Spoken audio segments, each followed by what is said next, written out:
শুভ নববর্ষের প্রথম দিন পয়লা বৈশাখের সবাইকে শুভেচ্ছা রইল।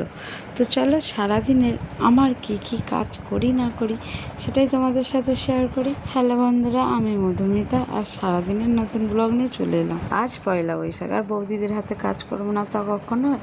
আমি গিয়েছিলাম বাপের বাড়ি, তো বৌদিরা বললো শাক কেটে দাও। তো সকাল সকাল উঠে আমি বসে পড়েছিলাম শাক কাটতে। দুটো বৌদিকে শাক কেটে দেওয়ার পরে আর তারপরে চলে গেছিলাম দাদার সাথে হাটে। দাদা বলছে চ আমরা বাজার করতে যাব, তুইও চ। আর কিছুদিন শরীরটা আমার খারাপ থাকার কারণে আমি গিয়েছিলাম মাদের বাড়ি। তো মাদের বাড়ি ওখানেই থেকে গেছিলাম। মা বললো পয়লা বৈশাখে আর যেতে হবে না, পয়লা বৈশাখের দিন বিকেলবেলায় আমি চলে এসেছি। যদিও এসে এখান থেকেই ভিডিওটা আমি ভয়েস দিচ্ছি বা এডিট করছি, সারাদিনে আর করা হয়নি। তারপর দাদাদের সাথে হাটে গিয়েছিলাম, হাট থেকে বাজার করে নিয়ে এসেছি। দাদা, বৌদি, আমি সবাই মিলে বস্তির হাটে চলে গিয়েছিলাম।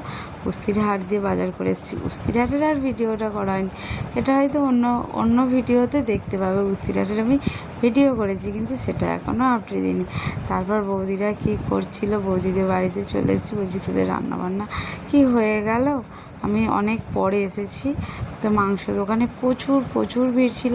তোমরা কারা কারা এরম মাংস দোকানে গিয়ে এত ভিড় ফেস করেছো আমাকে জানিও। বৌদি দেখো কত নিম পাতা। আমাদের এখানে না একটা ইয়াজ আছে যে নিম পাতা আর হলুদ বেটে মাখতে হয়, নতুন জামা পরতে হয়। এটা আমরা ছোটোবেলায় ছিল, এখন আমরা যদিও বড় হয়ে গেছি আর করি না। তো দেখো এই ছাঁট মাংসের জন্য না আমার অনেকটা বেলা হয়ে গেছে। দাঁড়িয়েছিল আর আমি মুরগির পা খেতে ভালোবাসি। দাদা বলেছিল তুই তাহলে পা নিয়েই আসবি বলে আমাকে দাঁড় করিয়ে দিয়ে এসেছিলো। আমার আসতে একটু বেলা হয়ে গিয়েছিলো আর ওরা রান্না বান্না চাপিয়ে দিয়েছিল।